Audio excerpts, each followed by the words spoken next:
I'm Christian du Vernois. The company actually is a landscape design firm, and we also have another side of our activity. It's we acting as art consultancy office, and by that I mean that we trying to promote and to work with contemporary artists in including them in most, when it's possible, of course, in most of our landscape projects. I'm John Fuscaris. I'm Director of Design here at CDLS.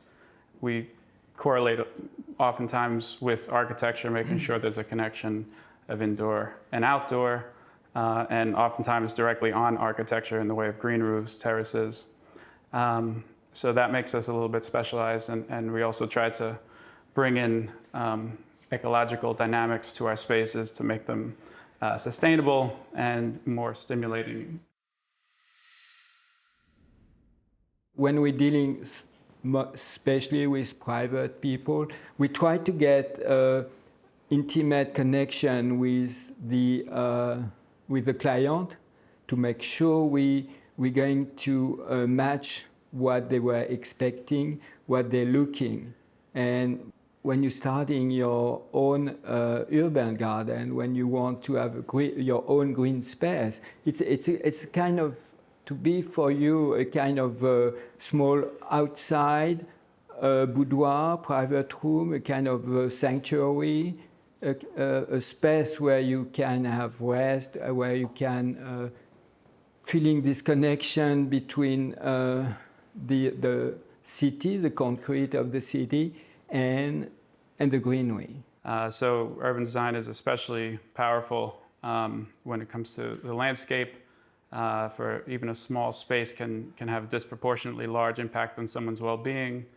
And I think there's sort of an innate human desire to see lush environments or greenery of some sort, going back to E.O. Wilson's biophilia hypothesis, which is reflected in biophilic architecture as well. People have a tendency to want to have some green in their life. Huge park of Versailles was a kind of central park. For them, it was open to the public. It was, for everybody. And all the members of the family needed also, like everybody else, some privacy. So Louis XIV started at the first Trianon to have a private garden closed just for him. It's a need to get some privacy, this kind of private urban garden. Privacy and to bring back in the middle of the city some greenery, some feeling, some restful view of memory of the country. Landscape in the city has always been sort of refugia for urban dwellers. Private space, open air, greenery. But now and into the future, I think it's even going to be more important. We try hard here to sort of work on both tracks. One, the track for human livable space and enjoyment, but also bringing in, sort of a return to the natural heritage of our location. And we have ecological services which are built into our designs, such as a green roof, for example, being used for stormwater management. Right? As soon as the rain lands on that green roof, it's absorbing, retaining the water, filtering it, and also preventing it from overflowing into our waterways as untreated, as it combines with untreated sewage in New York City. So there's a benefit ecologically as sort of functional benefit in that way. But then there's also a biological advantage when you're choosing the right plants, such as native plant assemblages. When you make these sort of novel ecosystems, if you will, in the city, there's progress in the future, I think, with urban landscape becoming more embedded and more integral to our own sustenance, as well as like on a systematic or holistic view, but also every single space that you end up going to is just an enjoyable outdoor space, especially if there's a view like from a roof. There's that prospect refuge effect. That's another big thing in the city, kitchen gardening. I think that's another piece of the puzzle that people enjoy, getting their hands dirty, gardening, having fresh produce available. And that's been something that's we've noticed a lot of people are enjoying these days. More urban farming. We had a client having a rooftop garden, and he asked us to design this rooftop with everything, with only vegetable or fruit tree or everything edible. And that's what we did. And that's why we planted this kind of northern pomegranate that we saw in the real dirt, dirt, in Tbilisi, and we were so thrilled,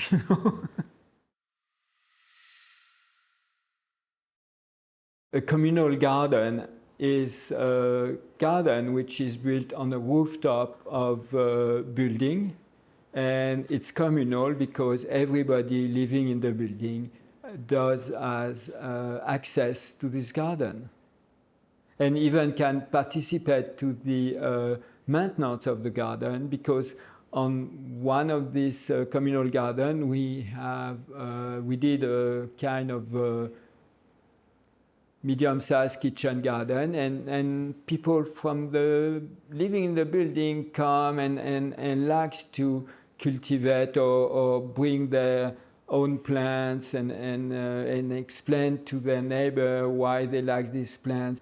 Gardens are really a nice meeting place for everybody, and that's nice.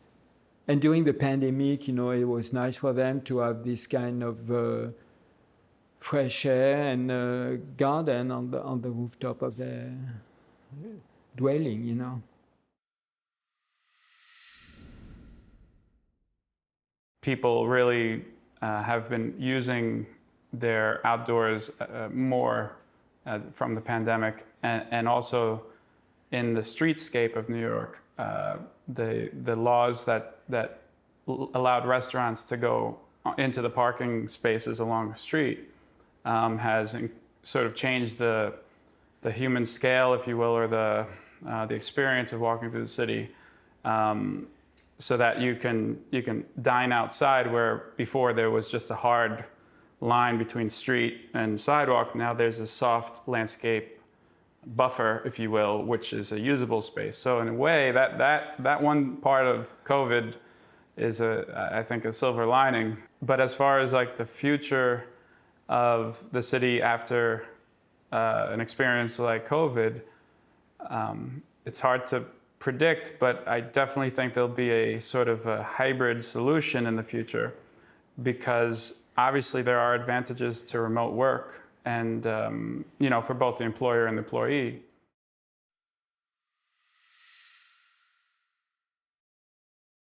I think more and more now, the ecological trend, it's not only feeling good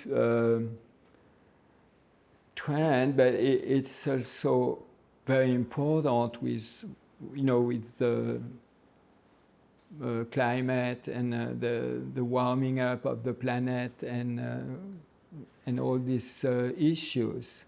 As we are pushed now to eat local food, it's important also to use indigenous planting now in the garden, and not to import exotic plants coming from all over. I think there's a great opportunity in that intersection between the built and the biotic environment. There's some good stuff in there where there's sort of an integration of green infrastructure, as we were talking about, and built structure.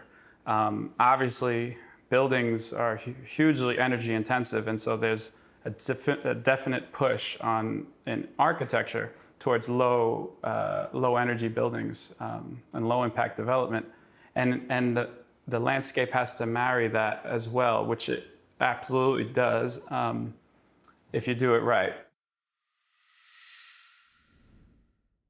We love botanical garden.